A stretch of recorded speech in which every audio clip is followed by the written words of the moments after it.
नमस्कार, जय हिंद, वंदे मातरम दोस्तों। स्वागत है आप सभी का हमारे यूट्यूब चैनल स्टडी पॉइंट्स में।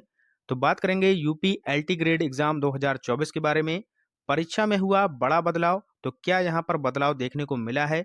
योग्यता आपकी क्या रहने वाली है? उम्र सीमा क्या रहने वाली है? नेगेटिव मार्किंग होगी या नहीं होगी? तो इन सारी चीज़ों पर यहाँ पर हम बारी बारी से चर्चा करने वाले हैं।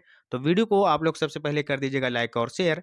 चैनल से पहली बार जुड़े हैं तो चैनल को सब्सक्राइब कर लीजिएगा, बेल आइकॉन को प्रेस कर लीजिएगा, जिससे कि आने वाली वीडियो का नोटिफिकेशन आपको समय से मिल सके। तो चलिए शुरू करते हैं।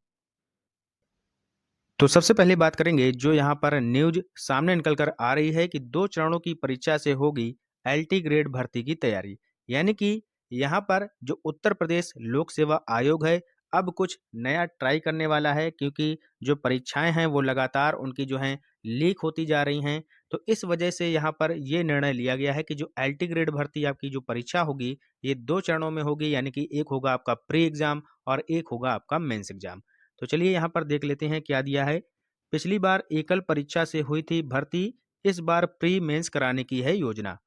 यहाँ पर क्या लिखा है कि उत्तर प्रदेश लोक सेवा आयोग इस बार 2 चरणों की परीक्षा के माध्यम से एलटी ग्रेड शिक्षक भर्ती की तैयारी कर रहा है। इससे पूर्व आयोग ने मार्च 2018 में जारी एलटी ग्रेड शिक्षक भर्ती के विज्ञापन के तहत एकल परीक्षा के माध्यम से भर्ती की गई थी। आगे लिखा है कि आयोग ने पूर्व में तय किया था कि वह सभी भर्तियां 2 चरणों की परीक्षा से करेगा। पहले चरण से यहाँ पर लिखा है कि पहले चरण में प्रारंभिक और दूसरे चरण में मुख्य परीक्षा कराई जाएगी।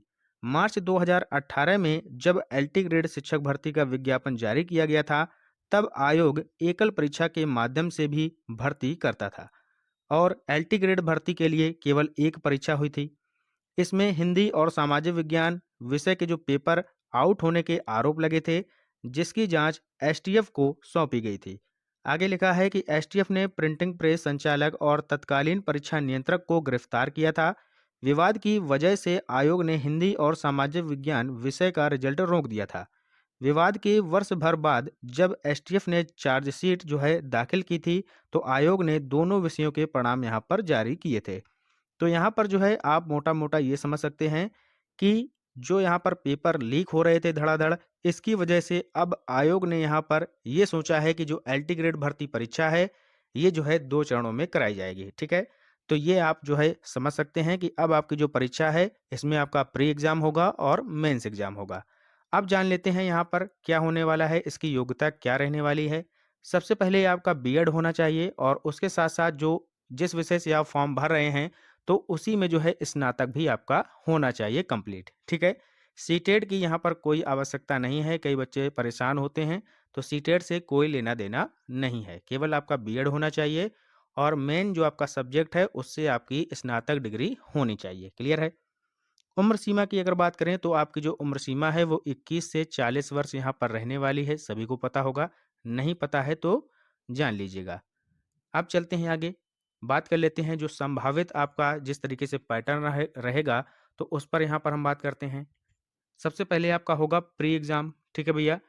प्री एग्ज़ाम होने वाला है। इसमें आपके क्या होगा, विषय से आपके 80 प्रश्न लगभग पूछे जाएँगे। जो आपका मेन होगा विषय, उससे आपके 80 प्रश्न होंगे और 40 नंबर की आपसे यहाँ पर जीएस पूछी जाएगी, ठीक है भैया? 40 नंबर की आपसे जीएस हो गई, 80 नंबर से आपके जो सब्जेक्ट वाइज़ क्वेश्चन हो जाएँगे और इस तरीके से ये जो पूरा पेपर होगा, ये 120 जो है प्रश्नों का होने वाला है, क्लियर है? तो 120 अंकों का ये आपका यहाँ पर 120 हो गई ये। इसके बाद यहाँ पर जो माइनस मार्किंग है, वो भी रहने वाली है 1/3, तो 1/3 यहाँ पर आपकी माइनस मार्किंग भी रहने वाली है। तो बहुत ही अच्छे से सोच समझ कर यहाँ पर आपको पेपर सॉल्व करना होगा, क्लियर है? अब बात करते हैं यहाँ पर जो पासिंग मार्क आपको लाने हैं प्री एग्जाम में, वो मिनिमम कितना होना चाहिए? तो भैया वो मिनिमम होना चाहिए आपका 40%, यानी कि 40% अंक आपके अगर यहाँ पर आते हैं, तभी आप मेंस के लिए यहाँ पर बुलाए जाएंगे, ठीक है? मेंस के लिए आपको तभी बुलाया जाएगा जब मिनिमम आपके 40% अंक आएंगे। अगर इससे नीचे आते हैं तो आप यहीं से बाहर हो जाएंगे परीक्षा से, मेंस के लिए आप नहीं जा सकते हैं, क्लियर है? इतनी बात समझ में आ गई। और कितने गुना बुलाए जाएंगे? तो लगभग यहाँ पर 5 गुना से लेकर 10 गुना तक अभ्यर्थी यहाँ पर बुलाए जाएंगे, जितने अभ्यर्थी यहाँ पर प्री में क्वालिफाई करते हैं, क्लियर है? तो इतने गुना आपके लगभग यहाँ पर बुलाए जाएंगे। अब चलते हैं, बात कर लेते हैं मेंस एग्जाम की। मेंस एग्जाम जो होगा लगभग ये भी 2 पेपर होंगे इसमें। पहला पेपर आपका होगा विषय से और दूसरा होने वाला है सामान्य हिंदी एवं निबंध से। यहाँ पर चाहे आप अंग्रेजी सब्जेक्ट से हों, चाहे हिंदी से हों या फिर मैथ से हों, जो आपका सामान्य हिंदी और निबंध वाला पेपर है, ये सभी को यहाँ पर देना होगा, ये कंपलसरी है। और विषय से आपके यहाँ पर एक पेपर आपका होने वाला है, चाहे वो पहला हो जाए या फिर दूसरा हो जाए। इसमें आपको कुछ भी यहाँ पर देखने को मिल सकता है, ठीक है।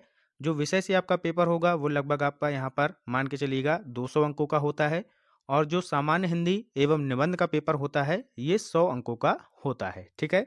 तो टोटल अंक यहाँ पर हो जाएंगे 300 और इसी 300 के आधार पर आपकी जो है मेरिट यहाँ पर बनने वाली है। जो आपका प्री वाला पेपर था उससे आपके नंबर नहीं जोड़ेंगे, वो केवल एक क्वालिफाइंग पेपर होगा और जो मेंस वाला आपका ये जो 300 अंकों का पेपर होने वाला है इसी से आपकी मेरिट बनने वाली है, ठीक है।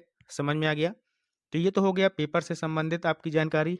अब कई बच्चे हैं जो कि ये पूछते हैं कि सर जो है हमारा जो ये नोटिफिकेशन है एलटी ग्रेड का ये कब तक आ जाएगा 2024 में। तो अगर इसकी संभावित अगर हम बात करें तो अभी तो भैया आपके जो हैं जून तक ये सभी लोग जो है व्यस्त हैं, अभी आपके चुनाव चल रहे हैं। तो चुनाव के बाद जो यहाँ पर संभावित अगर विज्ञप्ति की बात करें, क्योंकि यहाँ पर अभी बात की जा रही है कि आपके प्री और मेंस 2 होने वाले हैं। अगर केवल एक पेपर होता तो इसका जो नोटिफिकेशन है थोड़ा-सा हमें जल्दी देखने को मिल सकता था। लेकिन अब यहाँ पर बदलाव किया गया है तो इसमें थोड़ी-सी देरी लग सकती है। तो इसको मानकर चलिएगा लास्ट जून वीक में, ठीक है? या फिर जुलाई में। तो यहाँ पर मेरे हिसाब से तो लगभग ये जुलाई में ही जाने वाला है, जिस तरीके से यहाँ पर चेंजेस देखने को मिल रहे हैं। तो आप लोग अभी से अपनी तैयारी धीरे-धीरे शुरू कर दीजिएगा। यहाँ पर हाँ, एक आपको जो है दिक्कत हो सकती है, जो बच्चे टीजीटी, पीजीटी के लिए तैयारी कर रहे थे, तो उनके लिए अब जो है तैयारी करना इतना आसान नहीं होगा कि साथ-साथ वो जो है एलटी ग्रेड की भी तैयारी कर सकें। तो यहाँ पर पैटर्न चेंज हुआ है, तो आपको फोकस करना होगा अपने या तो एलटी ग्रेड पर या फिर टीजीटी, पीजीटी के लिए, ठीक है?